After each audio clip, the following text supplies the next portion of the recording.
रामधारी गुप्ता खंड 1 डिक्टेशन शुरू होगी 5 सेकंड बाद। स्टार्ट।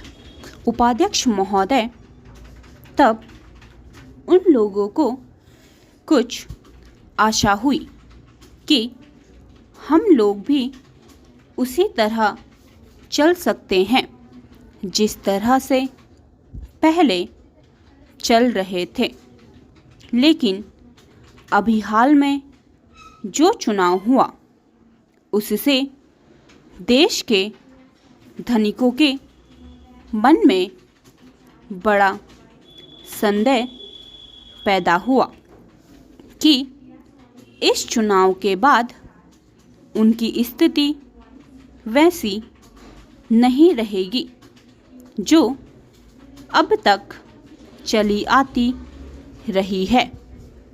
गरीबों और अमीरों के बीच में अब तक जो बहुत बड़ा अंतर चला आ रहा था उसको अब तेजी से दूर करने का प्रयत्न किया जाएगा।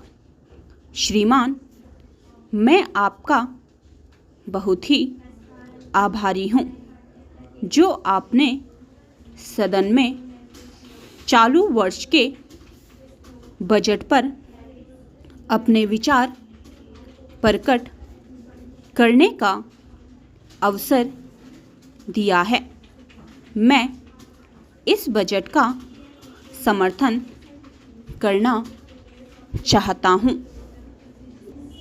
श्रीमान, मैं सबसे पहले अपने दल के नेता प्रधानमंत्री को इस बात के लिए बधाई देना चाहता हूं कि उनके नेतृत्व में देश में कांग्रेस दल को स्पष्ट बहुमत मिला और इसके फलस्वरूप यहां पर केंद्र में एक ऐसी सरकार का गठन हुआ जो कि देश में वास्तव में समाजवाद लाना चाहती है।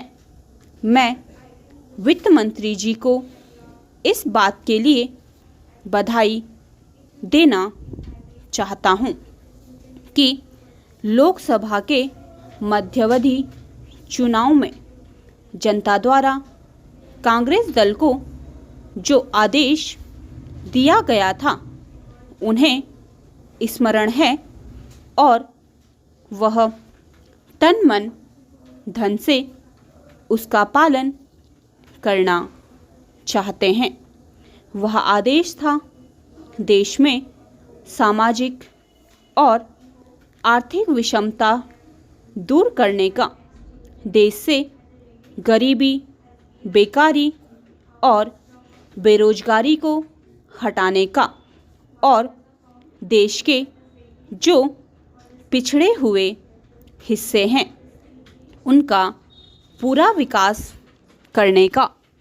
साथ ही साथ इस बात का भी आदेश था कि देश के अंदर इस प्रकार की सामाजिक और आर्थिक व्यवस्था पैदा की जाए जिसके अंतर्गत जनता शोषण से मुक्त हो सके। श्रीमान, यह ठीक है कि देश में कृषि के क्षेत्र में उत्पादन में वृद्धि हुई है, परंतु इसके साथ ही साथ यह भी दृष्टि में रखना चाहिए कि लागत में भी पूरी वृद्धि हुई है। इसके लिए आवश्यक है कि सिंचाई के साधन बढ़ाए जाए और अधिक उन्नत बीजों का प्रयोग किया जाए। आज कृषकों को कृषि के यंत्र मिलने में बहुत कठिनाई हो रही है, जैसे छोटे छोटे ट्रैक्टरों का देश में बड़ा अभाव है। उनके बनाने के लिए शीघ्र नए कारखाने खोले जाएं, जिससे कृषकों को जल्द से जल्द ट्रैक्टर मिल सके। देश तभी प्रगति करेगा, हमारा ऐसा विश्वास है।